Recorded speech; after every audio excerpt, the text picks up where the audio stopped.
একটি দোয়া নবী করিম সাল্লাল্লাহু আলাইহি সাল্লাম আমাদেরকে শিক্ষা দিয়েছেন, যেই দোয়াটির এত বিশাল পুরস্কার যে এই একটি দোয়া পাঠের বিনিময়ে 5টি স্বতন্ত্র পুরস্কার আল্লাহ সুবহানাহু ওয়া তাআলা আমাদেরকে দান করবেন। এবং এর এমন পুরস্কারগুলো আল্লাহ তাআলা দিবেন যার প্রত্যেকটি পুরস্কার পাওয়ার জন্য স্বতন্ত্র বিশাল বড় বড় ইবাদতের প্রয়োজন। কিন্তু এই একটি দোয়া আপনি পাঠ করলে আল্লাহ সুবহানাহু ওয়া তাআলা আপনাকে সেই 5টি পুরস্কার দান করবেন। সে দোয়াটি হলো লা ইলাহা ইল্লাল্লাহু ওয়াহদাহু লা শারীকা লাহু লাহুল মুলকু ওয়া লাহুল হামদ ওয়া হুয়া আলা কুল্লি শাইইন কাদির। এই দোয়াটি নবী সাল্লাল্লাহু আলাইহি ওয়াসাল্লাম বলেছেন, যদি কেউ দিনে 100 বার পাঠ করে, 100 বার, তো তার 5টি পুরস্কারের প্রথম হলো 10 জন গোলাম আজাদ করার, বা 10 জন গোলাম বা কৃতদাসকে স্বাধীন করার, অথবা 10 জন বন্দী মানুষকে মুক্ত করার সওয়াব আল্লাহ তাআলা দান করবেন। 2, আল্লাহ তাআলা তাকে 100 নেকি দান করবেন। 3, 100টি গুনাহ থেকে আল্লাহ তাআলা তাকে মুক্তির ঘোষণা দিবেন, তার গুনাহ মাফ করে দিবেন 100টি।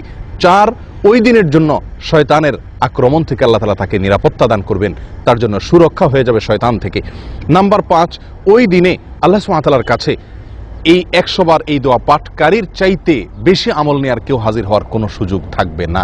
অর্থাৎ যে যত সওয়াব উপার্জন করুক না কেন, ওই দিনের সবচেয়ে বড় কামাই হবে তার। তবে যে ব্যক্তি এই দোয়াটি তার চাইতে বেশি সংখ্যকবার পড়বে, তার কথা অবশ্য ভিন্ন, অর্থাৎ সে এর চাইতে বেশি কামাই করে নিল।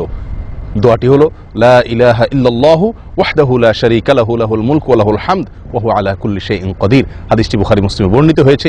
একই দোয়া সকালে, ফজরের পরে এবং সন্ধ্যায় 10 বার করে পাঠ করার কথা আছে, এবং তারও ফজিলত অনেক রয়েছে। আসুন এই দোয়াটিকে আমাদের জীবনের অংশ করে নিই, নিয়মিত করি।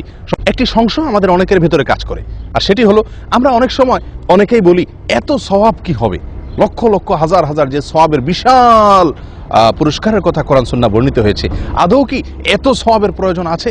প্রিয় বন্ধুগণ, এই দুনিয়ার জীবন আখিরাতের জীবনের চাইতে কতটা কম, কতটা ক্ষুদ্র, কতটা তুচ্ছ, সেটিকে কোন কোন বর্ণনায় বোঝানো হয়েছে সমুদ্রের পানির সঙ্গে 1 ফোঁটা পানিকে তুলনা করার মাধ্যমে।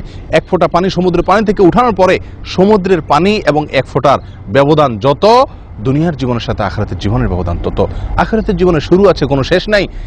দুনিয়ার এই সংক্ষিপ্ত জীবনে 60, 65 বা 70 বছরের জীবনের জন্য আমাদের উপার্জন করতে করতে করতে করতে একটি লোকও পাওয়া যায় না পৃথিবীতে যে পরিতৃপ্ত হয়ে বলেছে না আমার আর প্রয়োজন নাই।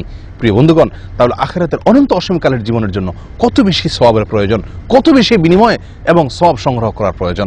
দ্বিতীয় কথা হলো, আখিরাতের এই সওয়াব যেগুলো আমরা সংগ্রহ করছি, আক্ষেপের বিষয় যে অনেক বদামলের কারণে, অনেক গুনাহের কারণে, অনেক ভুল ত্রুটির কারণে সেগুলো নষ্ট হয়ে যায়।